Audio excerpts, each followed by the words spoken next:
TMT Stock Market Strategy video for Wednesday, March 15th. All right, so we have a few things going on here that I want to kind of express. First, we have interest rate decision today at 2 o'clock Eastern here in the United States. We have the conference that follows that at 2:30. So it'll be interesting developments. More than likely, the 25 basis point increase is pretty much baked into the cards. If there's anything over, or if they do not cut, that's a different story. It could go either way. Remember, it's not what the number is; it's how the markets react to that number. Okay, we are up in the pre-market about 5 handles in the ES and the Globex session. So it did not surprise me at all that yesterday's little sell-off that we had, which was very subdued, ended up being real quick, real shallow before they bought the dip. And today, waking up in the early morning session to see futures up on the day. It's very predictable. The markets are extremely predictable. That's where it becomes dangerous for the bulls, because at every time the market sells off, the markets are being bid up by buying the dip. Very, very predictable of late. If anything, it's been very predictable all of 2000, since 2009. But even if you get to, let's really dissect this thing out a little bit. If you look at the time frame, really since 2013, where the market was up a ridiculous 32%, the markets dips have been being bought, and even more so now than I have ever seen. Markets are extremely shallow. It's very hard to get short on down days. And when that happens, that tells you there's a lot of retail. There's tons of retail money coming into this market at the highs. Now remember, PEs are 26.3%. If you Google what is the current PE of the S&P 500, anything above 25 is unsustainable. Anything below 7 to 10 is also unsustainable, meaning to the upside. You'll be looking for some sort of an extreme bounce. So we are at a juncture, at a crossroads right now, that I think the markets, if today's rate decision produces a positive result, again, remember what the result, not what the number is, but how the crowd and the markets react to it, and they like it and they want to buy the market, then I think we would start we would continue on the fifth wave without even having a fourth wave minor pullback. I'll go over that real quick in the charts again. It's a little confusing, but I'll try to explain it a little bit more in detail if I could. But here's a 15-minute chart. Here's what the day trade is looking at. Look at this. It's absolutely sick, other than maybe a little move here. And remember, these little moves lower or high are very quick, very, very quick. Yesterday's move here, we had a small little move back, and we just grinded all day to take back at least 2/3 of the move. The previous day we went nowhere. We rallied up here, and then we kind of sold off again. But you see what I'm saying? We're in a range, and that's what the markets have been doing, giving us range-bound trading of late, and especially since July of last year.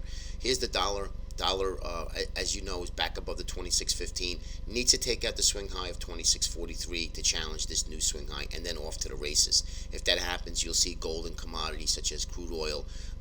And I will be putting out a video on crude oil specifically, guys. I know a lot of people had asked me. We had bad weather here in the U.S. Yesterday, so I really didn't do much of anything other than shoveling and cleaning cars, if you will. But keep an eye on the crude oil. That's going to give us a great trade. GDX, I'm going to show you some free levels in our Pro Trader Premier videos. You've seen these before. They don't change until price takes them out.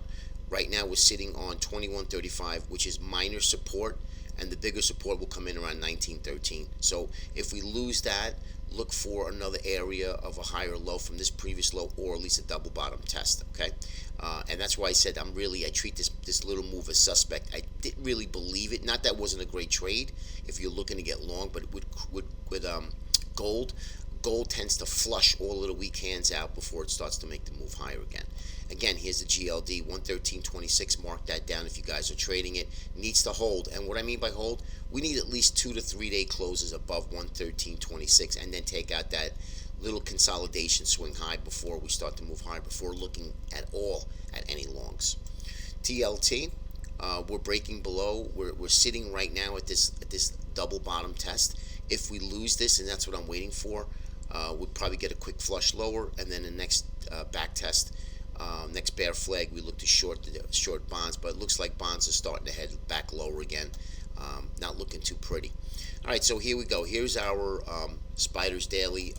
Real simple chart. I'll bring the other chart in once we start getting some movement, but you can see here what's been happening.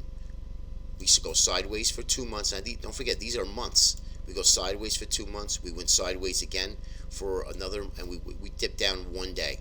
And if you do the same, here's the Trump rally, sideways, right? And there's that 6 days, and now we're really sideways here again. Other than the big rally, the big pop up on the speech, which sold off already. So look at what's happening, right? We had one day down, sideways for 2.5 months, and then of course we went up that Trump election, but then went sideways again for 2 months. We went up for 7 days, and now we're sideways again for about 4 weeks.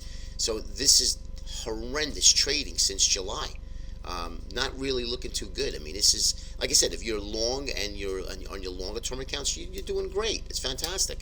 But for income traders that want to make trade during the day or even swing trading, it's a little difficult. So this is what we're looking at. This is what we've been dealt with. So we're holding on to the 21. You can see the momentum indicators are making lower lows and lower highs here, giving us that the momentum is waning to the upside. That could easily change, obviously, but just keep in mind, guys.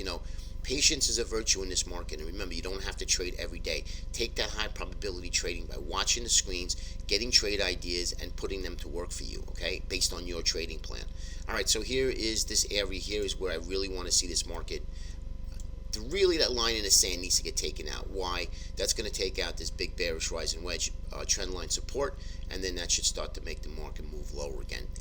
That, I think, would give us that fourth wave minor within the larger fifth wave and final wave of the bull market run. Okay, now, could this be a fourth wave pullback? It can, but it's so subdued. It's very, very shallow that I mean, it can. But I would suspect, I want to see where the next move up. We start to really break out higher, then I would say, yeah, it would be that fourth wave minor, and then that fifth wave and final approach on that bull market run would be over on that fifth wave. Or we can get that fourth wave pullback, turn into something more of a bigger correction, and then really start that fifth wave, start that pullback that we're looking for. IWM is absolutely now negative on the year. That's going to change, obviously, today. It's not negative by much, but it is negative. These are levels here. These are free Pro Trader Premier videos of our actionable areas and these levels. As you can see, it barely touched the 134.02 and then rallied right back up again. So keep an eye on these guys. These are absolutely true levels for trading for today. Transports, again, very, very negative.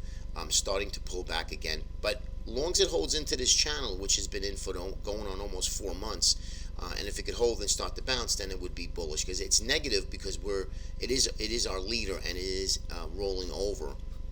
But you could see very, very quiet, very, very slow test of support here, coming into support anyway. So keep an eye on that. If we lose that, you'll see this.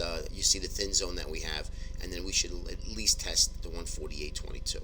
And lastly, the Qs haven't gone absolutely nowhere for about 2.5 trading weeks, and still holding in at the highs. But remember, guys, I showed you the other day. Watch the Bollinger Bands. They're starting to pinch. Doesn't tell you direction. One way or the other, we're going to get a big expansion of volatility in the Q. So that is what I'm going to be watching for the next few days.